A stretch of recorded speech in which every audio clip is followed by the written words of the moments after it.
ในวันที่ 5 สิงหาคม 2026 อยู่ที่ห้องประชุมของเมืองบริคันแผนกเทคโนโลยีและการสื่อสารแขวงบุรีคำไซได้จัดกองประชุมเผยแพร่เอกสารหันเป็นดิจิตอลให้พนักงานและภาคธุรกิจอ้อมข้างเมืองภายใต้การเป็นประธานของท่านวัฒนาไสยแสงหัวหน้าแผนกเทคโนโลยีและการสื่อสารแขวงให้เกียรติเข้าร่วมของท่านทองใบทองไซ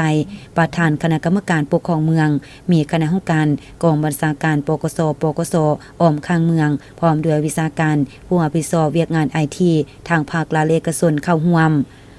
ท่านวัฒนาไสยแสงหัวหน้าแผนกเทคโนโลยีและการสื่อสารแขวงก็ได้เผยแพร่วิสัยทัศน์ยุทธศาสตร์และแผนพัฒนาเศรษฐกิจดิจิตอลแห่งชาติระยะ5ปี10ปีและ20ปีแต่ปี2021 5ปี2040ให้มีประสิทธิผลในเวลาต่อมาคณะวิสอบก็ได้ผลัดเปลี่ยนกันขึ้นบรรยายดำรัสว่าด้วยการบริหารและบริการรัฐแบบดิจิตอลแม่นการนำใช้เทคโนโลยีเข้าในการบริหารและบริหารรัฐเพื่อเพิ่มประสิทธิภาพของเวียกงานให้มีความสะดวกทันสมัยว่องไวประหยัดและรับประกันความปลอดภัยเหตุการณ์บริการรัฐสู่ประชาชนได้อย่างทั่วถึง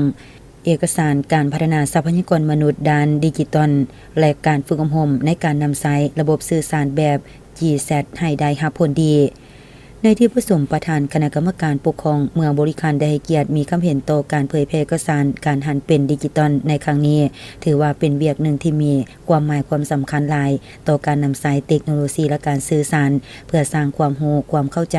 และเพิ่มทักษะให้แก่พนักงานนำพาคุ้มครองพนักงานวิชาการแขนงการเทคโนโลยีและการสื่อสารและแขนงการอื่นที่ติดพันเป็นการสร้างความเข้มแข็งและสร้างโอกาสให้แขนงการทางด้านเทคโนโลยีและการสื่อสารประกอบส่วนเข้าในการพัฒนาเศรษฐกิจสังคมในปัจจุบันและท่านยังได้เรียกร้องให้บริษัทที่เข้าร่วมจงเอาใจใส่รับฟังและนำเอาบรรดาเอกสารสำคัญนำไปเผยแพร่เสื่อมซึมให้พนักงานในขอบเขตของตนรับผิดชอบได้รับรู้อย่างทั่วถึง